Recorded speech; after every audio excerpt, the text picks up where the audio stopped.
আজকের অনুভূতিটা আমাদের জন্য, বিশেষ করে যারা আমরা স্বৈরাচার ফ্যাসিবাদ আন্দোলনে সক্রিয় কর্মী ছিলাম, আমাদের জন্য একটা বিশেষ দিন। কারণ আজকে দীর্ঘ আন্দোলন সংগ্রামের পরবর্তীতে অনেক আত্মত্যাগের পরে যে ফ্যাসিস্টের বিদায় পেটে জনগণের কাঙ্ক্ষিত নির্বাচনে জনগণের নির্বাচিত সরকার দেশ পরিচালনার দায়িত্ব নিয়েছে, এই পরিবেশটা আমাদের জন্য অত্যন্ত আনন্দের।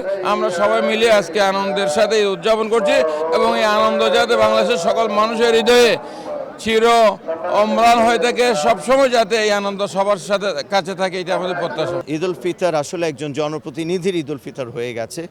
আমি শুধু ভাবি এই মুহূর্তে আমার আসনের 4,92,000 মানুষ সহ চট্টগ্রাম এবং দেশে যারা কষ্টে আছে তাদের ঈদের আনন্দ আর আমাদের সকলের যারা প্রিভিলেজড তাদের আনন্দ এক নয়। অতএব জনপ্রতিনিধি হিসেবে এখন একটাই চিন্তা যে আগামী বছরের ঈদ আমি ব্যক্তি অথবা জনপ্রতিনিধি যেভাবেই দেখেন, আমার চিন্তা হলো আগামী বছরগুলো কিভাবে আমাদের সাধারণ মানুষ আরেকটু বেশি ভালো থাকতে পারবে। এটাই আসলে আমার অনুভূতি। মনে হয় 2 যুগ পর মানে একটা আলাদা আমেজ, আলাদা আনন্দ, উৎসাহ। কারণ এমনটা সময় ছিল, আমি কয়েকবার এই ঈদের সময় কারাগারে ছিলাম। আবার অনেক সময় ঈদের জামাতও মুক্তভাবে পড়তে পারি নাই, লুকিয়ে ঈদের জামাত পড়তে হয়েছে।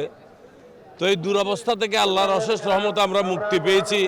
গণতান্ত্রিক পরিবেশে, মুক্ত পরিবেশে আমরা আজকে ঈদের জামাত পড়েছি এবং এই ঈদের দিনে আমরা চাই যে যাত্রা শুরু হয়েছে, সম্মিলিত সকল ছাত্র জনতার আন্দোলন, 16-17 বছরের আন্দোলনের ধারাবাহিকতায় নতুন বাংলাদেশ পেয়েছি।